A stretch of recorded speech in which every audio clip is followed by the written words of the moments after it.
Bien, buenas tardes para todos. Hola a todos. Gracias al equipo de FinTech por tenernos aquí esta tarde hablando de pagos en tiempo real, pagos transfronterizos. Tengo el placer de estar acompañado hoy por Alejo. Si quieres, Alejo, preséntate, luego me presentas. Claro, creo que se apagó el micrófono por acá. Bueno, igual me voy presentando mientras. Hola, muchas gracias a todos. Gracias también a los organizadores del evento.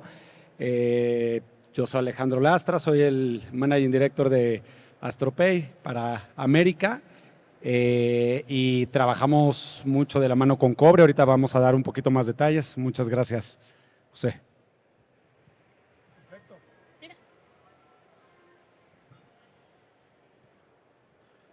Hola, sí, perfecto. Bien, primero, antes que nada, para los que no me conocen, mi nombre es José Vicente Gedeón, soy uno de los fundadores y el CEO de Cobre. Cobre es una empresa que está construyendo infraestructura de pagos en tiempo real en Colombia y en México. En México le permitimos a las empresas cobrar y pagar en tiempo real, tanto localmente como internacionalmente. Y en Colombia le permitimos a las empresas recaudar en tiempo real con todos los medios de pago que existen en el país, pagar en tiempo real a la mayoría de los bancos del país, incluyendo Breve, que vamos a estar discutiendo de esto ahora, y también cobrar y pagar internacionalmente. Me gustaría empezar conversando con algo que he empezado a ver ahora que operamos en México, y es que en México tienen un sistema que es SPAY.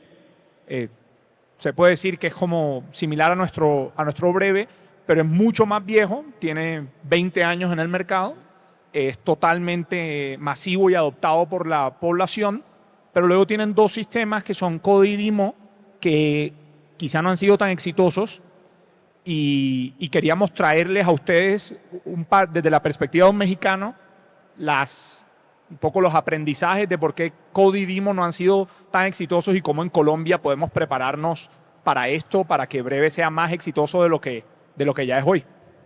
Perfecto, pues muchísimas gracias, claro que sí. Para los que no saben, en México el sistema de pagos en tiempo real por excelencia desde hace muchísimos años es SPAY, que es un sistema del Banco de México, que es el Banco Central y que todo el mundo adapta básicamente. Sin embargo, en 2019 el Banco Central también sacó CODI con la intención de que las personas pudieran hacer pagos en tiempo real, pero con un código QR. Las proyecciones que tenían para CODI era de tener en el primer año 18 millones de usuarios y así ir aumentando. Hoy, 7 años después de que entró CODI, apenas tenemos 21 millones de usuarios. Los aprendizajes justamente que hemos tenido en México de por qué CODI no funcionó como deberíamos de funcionar y trayéndolo a Breve para aprendizajes que se puedan tener, los podemos ver a gran escala en 3 temas. El primero es que aunque fue obligatorio para que todos los bancos lo adoptaran, no fue obligatorio que lo promovieran. ¿Qué quiere decir? Que los bancos entonces agarraban y decían, yo lo voy a meter a mi sistema, lo voy a tener para que esté integrado, pero no lo voy a promover porque no tengo por qué promoverlo.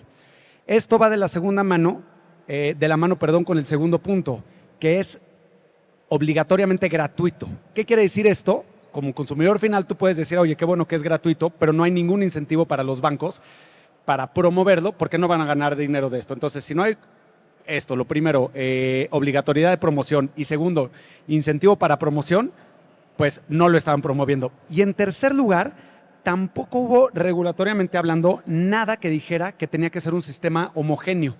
Entonces, cada banco lo adoptó como se le ocurrió que lo tenía que adoptar. ¿Qué pasaba? Que cuando el usuario final llegaba y decía, oye, me suena bastante coherente poder pagar con un código QR, si yo estaba con Santander, mi experiencia de registro iba a ser completamente diferente a una persona que estuviera con BBVA. Y después, la manera en la que BBVA se hablaba con Santander o con cualquier otro banco era completamente diferente. ¿Qué pasó? Que el mercado nunca lo adoptó. Un poco parecido también pasó con DIMO. DIMO tuvo un poquito más de tracción, pero la realidad es que después de que salió CODI, hubo tan mala experiencia de los usuarios que querían meterse que todo el mundo dijeron, nos quedamos con SPAY. Entonces, trayendo este tema justamente a Colombia, yo creo que un gran aprendizaje que se puede tener son estos 3 puntos, ¿no? Si quieres, tú dime, José, ¿cómo ves estos 3 puntos? ¿Cómo los han adaptado acá? Sí, yo creo que a nivel del sistema peer-to-peer o del caso regulado del peer-to-peer de Breve en Colombia, desde la perspectiva de cobre ha sido altamente exitoso, precisamente porque la experiencia para todas las personas es totalmente homogénea, porque es obligatorio y las personas cada día más están abriendo llaves de Breve. Las estadísticas son públicas, no hay que repetirlas aquí, pero se ve en la calle la gente pagando con Breve, transfiriéndose con Breve, porque son experiencias homogéneas y es una gran experiencia. Yo creo que el quid del asunto aquí es cómo empezamos a regular el resto de los casos de uso de Breve para poder traer más de los flujos que suceden fuera de Breve a Breve. Y ahí están los casos de uso empresariales, que para nosotros son increíblemente importantes, y obviamente el límite de la transacción. Entonces, desde nuestra perspectiva de cobre, yo creo que son 3 aprendizajes muy buenos de por qué Dimo y Codi no funcionaron. Creo que aquí no se han cometido esos errores y por eso estamos viendo adopción, y ahora hay que buscar cómo aceleramos más, quitando restricciones y regulando más casos de uso. Me gustaría utilizar ese punto de Breve para pasar a conversar sobre algo que en AstroPay hacen muy bien, y es dar la posibilidad a alguien que no es local, por ejemplo, no es colombiano, pagar como colombiano en Colombia. ¿Cómo funciona eso en AstroPay y cuál es el impacto de esa experiencia que ustedes ven a nivel de sus usuarios? Perfecto. No, muchas gracias para traerlo justamente porque con esto que dices, claro, estamos tocando los temas locales, ¿no? Como es Breve aquí, como es SPAY en México, pero después cómo pasamos a algo mucho más regional.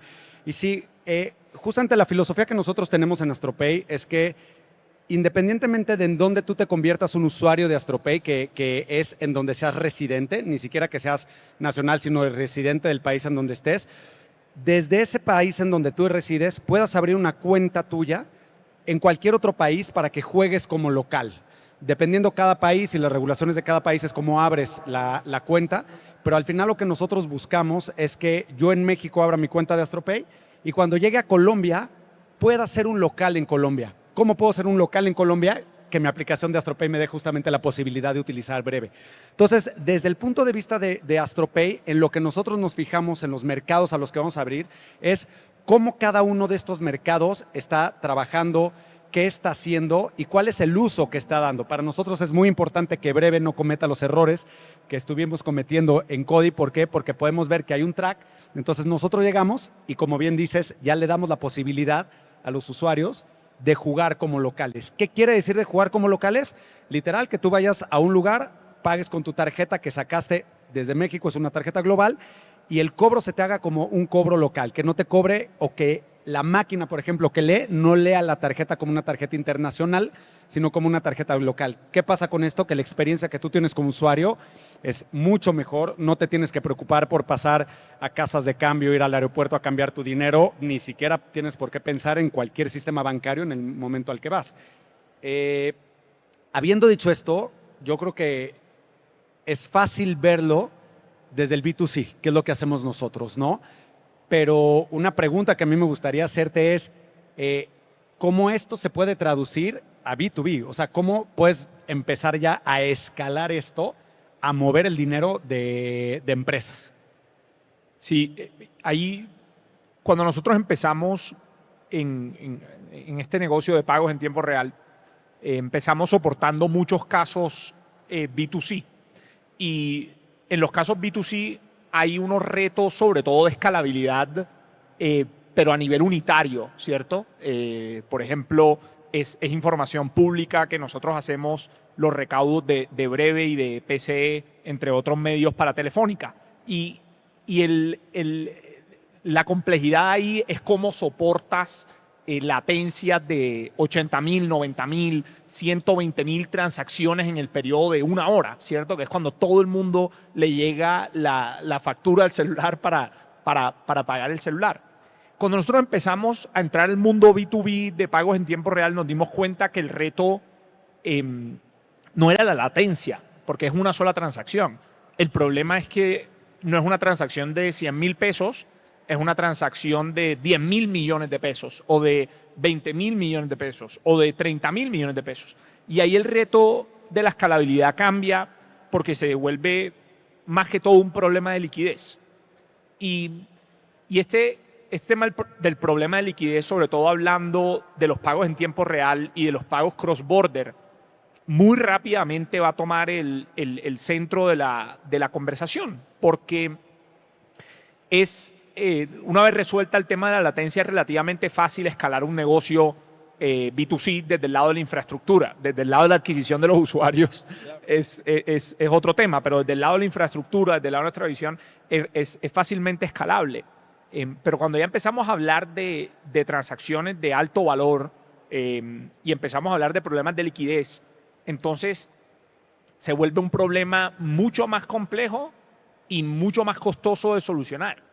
Y ahí lo que estamos tratando de hacer nosotros es encontrar cómo quitamos intermediarios de la cadena, porque cada vez que el dinero se mueve de un participante a otro, el dinero permanece en ese participante por algún periodo de tiempo.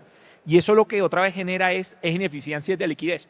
Y si nosotros queremos acercarnos a un mundo en el que las transacciones domésticas e internacionales son en tiempo real, vamos a tener que diseñar piscinas o pools de liquidez, como se dice en inglés, mucho más profundo de los que hay hoy. Les cuento una anécdota. Nosotros hace varios años empezamos a tener un cliente del sector de café que exporta café. Y nosotros veníamos acostumbrados a procesar transacciones de 1 millón de pesos, de 4 millones de pesos, de 5 millones de pesos. Y de pronto, cuando empezó a transaccionar este cliente del sector de café, nos dijo: listo, necesito hacer una compra y venta de dólares de 30,000, 40,000 millones de pesos. Recuerdo que el equipo como lo escaló todo y llegó a donde mí: José, ¿cómo vamos a hacer una transacción de 40,000 millones de pesos? ¿Dónde vamos a sacar la liquidez para hacer eso? Y ese día nos tocó mover un montón de cosas para que eso se pudiese hacer, pero fue solamente el abrebocas de lo que se venía. Y solucionar esos problemas de liquidez es algo que debería estar en la conversación de todos, porque a nivel de corresponsabilidad bancaria funciona, los procesos están diseñados, pero a nivel de pagos en tiempo real no. Yo creo que cada día esto va a ser más parte de la conversación. Estábamos en un evento en México donde precisamente con SPAY ya el mercado está acostumbrado a tiempo real, pero en el FX no están acostumbrados al tiempo real precisamente por estos temas de liquidez. Y cuando empezamos a hablar de transacciones de altísimo monto, el problema de liquidez se vuelve un centro de atención. Entonces, es algo que desde nuestra infraestructura estamos tratando de resolver, y por mucho que le metamos tecnología a la infraestructura, si no tienes un pool de liquidez lo suficientemente profundo, pues nunca vas a poder llegar a ese tipo de clientes que están acostumbrados a otros niveles de servicio con otro nivel de transaccionalidad. Sí, claro. Y a ver, coincido y sumado a lo que tú dices, yo creo que lo que pasa hoy en día con Breve, por ejemplo, yo como un cliente, digo, opero aquí, pero que vengo al final de otro país a ver cómo está el mercado y operarlo, lo que funciona ahorita en las transacciones del día a día, en el retail, si le queremos decir, está bien, está funcionando, tiene un track y eso, pero claro, la siguiente pregunta, y dando un poquito honor al tema, ¿no?, que tenemos que hablar del futuro, es ese: ok, esto ya funciona, pero ¿esto cómo va para arriba? ¿Cómo lo escalamos? ¿Qué pasa si mañana yo te traigo un cliente y te digo: oye, pero tienen que ser 10 millones de dólares en una transacción? El tiempo real está, ¿no? La infra está, pero ¿qué más necesitamos? Y creo que ese es el tema, como bien dices, que se va a tener que resolver ya. Bueno, que se va a tener que platicar. Sí, y se necesita de varios participantes ponerse de acuerdo en esos sistemas.